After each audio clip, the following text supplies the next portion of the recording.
नमस्कार मित्रांनो. व्हिडिओ बनवण्याचं सगळ्यात महत्त्वाचं कारण आहे.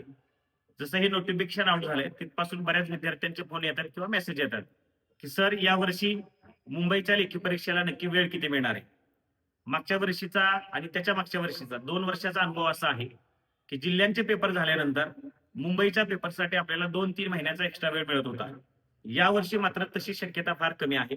कारण मुंबई आणि बाकीच्या सर्व जिल्ह्यांचे ग्राउंड एकाच दिवशी सुरू होण्याची फार शक्यता आहे. कारण तशा प्रकारची नोटिफिकेशन जाहीर झालेली आहेत. त्यामुळं यावर्षी लक्षात ठेवा, मुंबई आणि बाकीचे जिल्हे याच्यामधील जो काही पेपरचा कालावधी असणार आहे, जो जवळपास सेम असणार आहे, किंबहुना सगळे पेपर एकाच दिवशी होण्याची फार दाट शक्यता आहे.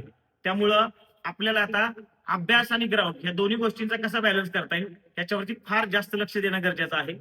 यावर्षी ज्या पद्धतीने मागच्या वर्षी बऱ्याच मुलांनी बघितलं की मुंबईचा पेपर आपण अवघड निघाल अशा प्रकारे आशा धरली होती, पण पेपर अवरेज झाल्याने मेरिट वाढलं. यावर्षी पण पेपर त्याच पद्धतीने निघू शकतो किंवा अवघड पण निघू शकतो. दोन्ही पद्धतीचा अभ्यास करून आपल्याला ग्राउंड सोबत लेखी परीक्षेची तयारी कशी करता येईल या सगळ्या गोष्टींचा मुलांनी विचार करणं गरजेचं आहे. सांगण्याचा उद्देश एकच आहे की ज्या पद्धतीने तुम्ही ताकदीनं ग्राउंड करताय तेवढ्याच ताकदीनं लेखी परीक्षेची तयारी चालू ठेवा.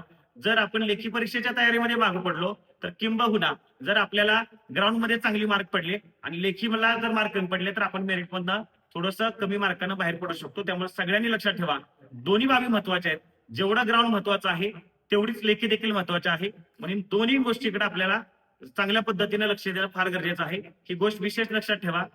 सगळ्यांनी अभ्यास करा.